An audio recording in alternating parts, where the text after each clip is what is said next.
ബംഗ്ലാദേശിൽ റഷ്യയുടെ സഹായത്തോടെയും ഇന്ത്യയുടെ സഹായത്തോടെയും ഒരു ആണവ പദ്ധതി നടക്കുന്നുണ്ട്. അതായത് ബംഗ്ലാദേശ് നേരിടുന്ന ഊർജ പ്രതിസന്ധിക്ക് പരിഹാരമെന്ന നിലയ്ക്ക് ഒരു ആണവ നിലയം നിർമ്മിക്കാനുള്ള പ്രോജക്റ്റാണ് നടക്കുന്നത്. അതിന്റെ ആദ്യഘട്ടം 2025 പൂർത്തിയാകേണ്ടതാണ്. സോ ഇത് ഇന്ത്യയും കൂടെ ചേർന്നാണ് ഈ ഒരു പദ്ധതിയുമായി മുന്നോട്ട് പോകുന്നത്. ആണവ നിലയം നിർമ്മിക്കാനുള്ള ടെക്നോളജി പരമായിട്ടുള്ള കാര്യങ്ങളും ആ പദ്ധതിയും ഒക്കെ ചെയ്യുന്നത് റഷ്യ ആണെങ്കിൽ കൂടി, റഷ്യയുടെ ഗവൺമെന്റിന്റെ അധീനതയിലുള്ള ഒരു കമ്പനി ആണെങ്കിൽ കൂടി, ഈ ഒരു പദ്ധതിയുമായി ബന്ധപ്പെട്ട് വേണ്ട ഇൻഫ്രാസ്ട്രക്ചറുമായി ബന്ധപ്പെട്ടുള്ള നിരവധി കരാറുകൾ എടുത്തിരിക്കുന്നത് ഇന്ത്യൻ കമ്പനികളാണ്. സോ ഇന്ത്യയും റഷ്യയും ചേർന്നുകൊണ്ട് ലോങ് ടേമിലേക്ക് നടപ്പിലാക്കുന്ന ഒരു വലിയ പ്രോജക്റ്റാണത്. ഷെയ്ഖ് ഹസീന സർക്കാരിന്റെ കാലത്താണ് ഈ ഒരു പദ്ധതിയുമായി മുന്നോട്ട് പോകുന്നത്. ആദ്യം ചൈനയുടെ സഹായത്തോടെ ഒരു ആണവ നിലയം നിർമ്മിക്കാനുള്ള നീക്കം 2008 അന്ന് ബംഗ്ലാദേശ് നടത്തിയെങ്കിലും അന്ന് മുതൽ ഇന്ത്യയുടെ ഒരു എതിർപ്പ് ഇക്കാര്യത്തിൽ ഉണ്ടായിരുന്നത് കൊണ്ട് അത് നീണ്ടുപോയി. പിന്നീടാണ് ഇത് റഷ്യയിലേക്ക് എത്തുന്നത്. റഷ്യയും പിന്നിൽ ഇന്ത്യയുടെയും കൂടി സഹായം അതിനകത്തുണ്ട്. കൃത്യമായി ഇന്ത്യയുടെ ഇടപെടൽ ഉണ്ടാകണം, അങ്ങനെയാണ് റഷ്യ ഈ പദ്ധതി ഏറ്റെടുക്കുന്നത്. പക്ഷെ ഇപ്പോൾ ഈ പദ്ധതിക്കെതിരായിട്ട് യൂനിസ് സർക്കാർ ചില ആരോപണങ്ങൾ ഉന്നയിച്ചിരിക്കുകയാണ്. അതായത് ഷെയ്ഖ് ഹസീനയും അവരുടെ കുടുംബവും വലിയ രീതിയിലുള്ള തട്ടിപ്പ് ഈ പദ്ധതിയുടെ മറവിൽ നടത്തിയിരിക്കുന്നുവെന്നാണ് മുഹമ്മദ് യൂനിസ് പറയുന്നത്. ബംഗ്ലാദേശിലെ രൂപൂർ എന്ന് പറയുന്ന സ്ഥലത്താണ് ഈ ഒരു പദ്ധതി നടക്കുന്നത്. രൂപൂർ ആണവോർജ പദ്ധതി എന്നാണ് ഇത് അറിയപ്പെടുന്നത്. റഷ്യൻ ഗവൺമെന്റിന്റെ ഉടമസ്ഥതയിലുള്ള റോസാറ്റം എന്ന് പറയുന്ന ഒരു കമ്പനി, ഈ കമ്പനിയാണ് ഈ ഒരു പദ്ധതിയുമായിട്ട് മുന്നോട്ട് പോകുന്നത്. ബംഗ്ലാദേശിലെ ആന്റി കറപ്ഷൻ കമ്മീഷൻ ഒരു സ്റ്റേറ്റ്മെന്റ് കഴിഞ്ഞ ദിവസം പുറത്തുവിട്ടു. ഈ ആണവോർജ പദ്ധതിയുമായി ബന്ധപ്പെട്ട് ഏകദേശം $90 മില്യൺ ഇടപാട് മലേഷ്യ ആസ്ഥാനമായി നടന്നുവെന്നും അതോടൊപ്പം തന്നെ ഏകദേശം $5 ബില്യൺ അഴിമതി ഈ ഒരു രൂപൂർ ന്യൂക്ലിയർ പ്രോജക്റ്റുമായി ബന്ധപ്പെട്ട് ഉണ്ടായി എന്നുമാണ് ബംഗ്ലാദേശിലെ ഈ ഒരു കമ്മീഷൻ ഇപ്പോൾ കഴിഞ്ഞ 2 ദിവസം മുമ്പ് പറഞ്ഞത്. 2011 മുതലാണ് ഈ ഒരു പ്രോജക്റ്റ് ആരംഭിക്കുന്നത്. തീർച്ചയായും ഇന്ത്യയുടെ കൂടി ഇടപെടൽ കൊണ്ടാണ് ഈ പ്രോജക്റ്റ് റഷ്യയിലേക്ക് എത്തുന്നത്. അന്ന് തൊട്ട് ഇന്ത്യ ഇതിന്റെ പുറകിലാണ്. മോദി വന്നതിന് ശേഷവും ഈ ഒരു പ്രോജക്റ്റുമായിട്ട് മുന്നോട്ട് പോയി. റഷ്യക്ക് വലിയ താല്പര്യമുണ്ട്, അവർക്കൊരു ലോങ് ടേം പദ്ധതി ഈ ഒരു പ്രോജക്റ്റുമായി ബന്ധപ്പെട്ടിട്ടുണ്ട്. ഇന്ത്യയും റഷ്യയും സംയുക്തമായിട്ട് അങ്ങനെ കാര്യങ്ങൾ കൺട്രോൾ ചെയ്ത് പോവുകയായിരുന്നു. അപ്പൊ ഇവിടെ അമേരിക്കയുടെ പ്രശ്നം എന്താണെന്ന് വെച്ചാൽ റഷ്യക്ക് ഈ ഒരു പ്രോജക്റ്റ് കിട്ടിയതാണ്, അമേരിക്ക അത് ഒട്ടും ആഗ്രഹിക്കുന്നില്ല. രണ്ടാമത് ഇന്ത്യയുടെയും റഷ്യയുടെയും ഒക്കെ ബംഗ്ലാദേശിന് മേലുള്ള സ്വാധീനം, വിശേഷിച്ച് ഇന്ത്യയുടെ സ്വാധീനം അമേരിക്കയ്ക്ക് തീരെ സഹിക്കില്ലല്ലോ. അപ്പൊ അതുകൊണ്ട് തന്നെയാണ് അവിടെ ഈ പ്രശ്നങ്ങളെല്ലാം ഇപ്പോൾ ഉണ്ടാകുന്നത്. അപ്പോൾ അമേരിക്കൻ അനുകൂലമായ ഒരു സർക്കാർ ബംഗ്ലാദേശിൽ അധികാരത്തിലേക്ക് എത്തുമ്പോൾ അവർ ഉറപ്പായും റഷ്യക്കെതിരായിട്ടുള്ള നീക്കങ്ങളും നടത്തും, ഇന്ത്യയെ മാത്രമല്ല. അപ്പോൾ ആദ്യഘട്ടത്തിൽ ഇപ്പോൾ റഷ്യയുടെ ഒരു പ്രധാനപ്പെട്ട പ്രോജക്റ്റ്, ഒരു വലിയ പ്രോജക്റ്റാണ്. ആ പ്രോജക്റ്റിനെ തന്നെ ഒരു കറപ്ഷന്റെ പട്ടികയിൽപ്പെടുത്തിക്കൊണ്ട് റഷ്യയുമായിട്ടുള്ള ബന്ധത്തിൽ ഒരു വിള്ളൽ വീഴ്ത്തിയിരിക്കുകയാണ് ബംഗ്ലാദേശ് സർക്കാർ. ഇക്കാര്യത്തിൽ റഷ്യയുടെ ഗവൺമെന്റിന്റെ ഭാഗത്തു നിന്നും ആ ഒരു കമ്പനിയുടെ ഭാഗത്തു നിന്നും സ്ട്രോങ് ആയിട്ടുള്ള ഒരു മറുപടി വന്നിരിക്കുകയാണ്. പ്രത്യേകിച്ച് ഈ ഒരു പ്രോജക്റ്റ് ഏറ്റെടുത്തിരിക്കുന്ന റഷ്യൻ ഗവൺമെന്റിന്റെ നിയന്ത്രണത്തിലുള്ള റോസാറ്റം എന്ന് പറയുന്ന കമ്പനി. അപ്പൊ കമ്പനി ഇപ്പൊ പറയുന്നത് ബംഗ്ലാദേശ് ഇങ്ങനെ ഒരു അഴിമതി ആരോപണം ഈ പദ്ധതിയിൽ ഉന്നയിക്കുന്നതിന്റെ പ്രധാന കാരണം എങ്ങനെയെങ്കിലും ഈ പദ്ധതിയെ തടയാൻ വേണ്ടിയാണ്, ഇതിനെ മുടക്കാനുള്ള ശ്രമമാണ് യൂനിസ് സർക്കാർ നടത്തുന്നത്. ഞങ്ങളുടെ കമ്പനിയെ അനാവശ്യമായിട്ട് നിങ്ങൾ വലിച്ചഴക്കരുത്, ആവശ്യമില്ലാത്ത ആരോപണങ്ങൾ ഞങ്ങളുടെ കമ്പനിയുടെ മേൽ ഉന്നയിക്കുന്നത് സൂക്ഷിച്ചു വേണം എന്നാണ് റഷ്യ ഇപ്പോൾ പറഞ്ഞിരിക്കുന്നത്.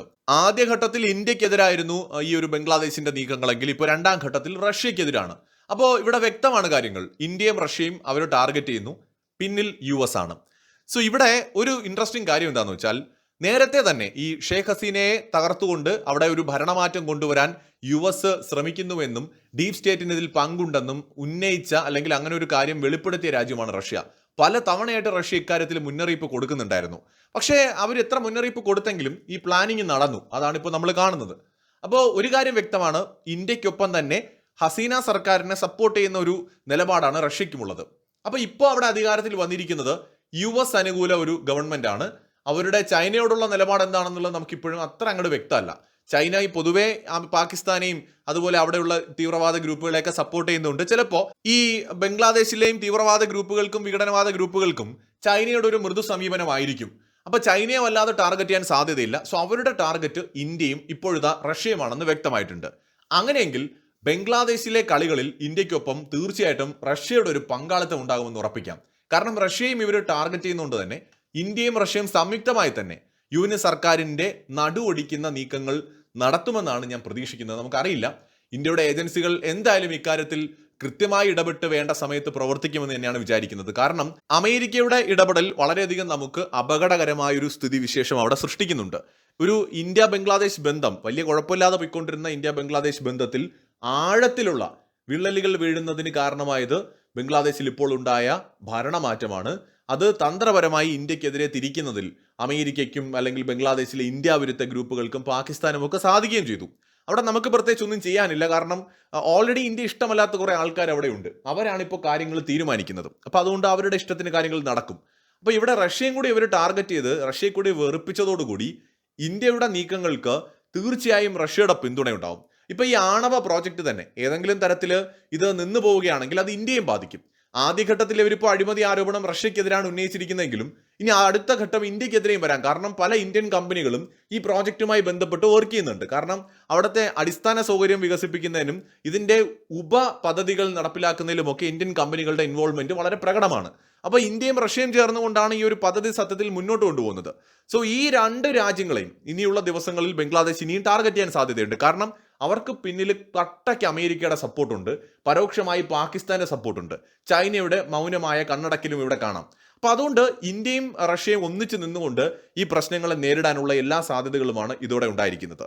വേണമെങ്കിൽ ഇത് ബംഗ്ലാദേശിന്റെ ഒരു റോങ് മൂവ് ആയിട്ടാണ് എനിക്ക് തോന്നുന്നത്. കാരണം ഇന്ത്യയുടെ മുമ്പിൽ ഇന്ത്യ എന്തെങ്കിലും ഒരു ആക്ഷൻ എടുക്കുന്നതിന് മുമ്പ് ഒരുപാട് ആലോചിക്കേണ്ടി വരും. കാരണം ഇന്ത്യയുമായിട്ട് നേരിട്ട് അതിർത്തി പങ്കിടുന്നുണ്ട്. രണ്ടാമത് ഇന്ത്യക്ക് ഒരുപാട് ജിയോഗ്രഫിക്കലി നമുക്കുള്ള പ്രശ്നങ്ങൾ നമുക്കറിയാം. വലിയ അതിർത്തി ബംഗ്ലാദേശുമായിട്ടുണ്ട്. നമ്മുടെ നോർത്ത് ഈസ്റ്റിലെ സ്റ്റേറ്റ്സും നമുക്കൊരു പ്രശ്നമാണ്. ചിക്കൻ നെക്ക് കോറിഡോർ ഒരു പ്രശ്നമാണ്. അതോടൊപ്പം തന്നെ ചൈനയും പാകിസ്ഥാനുമായിട്ടുള്ള നമ്മുടെ പ്രശ്നങ്ങൾ, ഇപ്പൊ നേപ്പാളായിട്ടുള്ള പ്രശ്നങ്ങൾ. സോ ഇന്ത്യയുടെ അതിർത്തിയിൽ എല്ലാ രാജ്യങ്ങളുമായിട്ട് നമുക്ക് എന്തെങ്കിലുമൊക്കെ കുഴപ്പങ്ങളുണ്ട്. അപ്പം നമുക്കതുകൊണ്ട് തന്നെ ഏത് കാര്യവും വളരെ കെയർഫുൾ ആയിട്ട് എടുക്കാൻ പറ്റുള്ളൂ. രണ്ടാമത് US നമുക്ക് നോക്കിയേ പറ്റൂ. നമ്മുടെ ഏറ്റവും വലിയ വ്യാപാര പങ്കാളിയാണ്. നമ്മൾ എത്രയൊക്കെ വിമർശിച്ചാലും നമ്മളുമായിട്ട് ട്രേഡ് ചെയ്യുന്ന ഒരു രാജ്യമാണ്. മാത്രമല്ല നമ്മൾ ട്രേഡ് ചെയ്യുമ്പോൾ നമ്മൾ ഏറ്റവും കൂടുതൽ ബെനിഫിറ്റ്സ് കിട്ടുന്നതും US ട്രേഡിലാണ്. സോ US അങ്ങനെ പിണക്കാനൊന്നും നമുക്ക് പറ്റില്ല. നമ്മുടെ ഒരു എക്കണോമിക് ഗ്രോത്തിൽ US യൂറോപ്പിന്റെയും ഒക്കെ സപ്പോർട്ട് നമുക്ക് കൂടിയേ തീരും. എന്നാൽ അതേ സമയത്ത് റഷ്യക്ക് ഇങ്ങനെയുള്ള ഒരു കുഴപ്പമില്ല. ഓൾറെഡി റഷ്യ US ഉപരോധങ്ങൾ നേരിടുന്നുണ്ട്.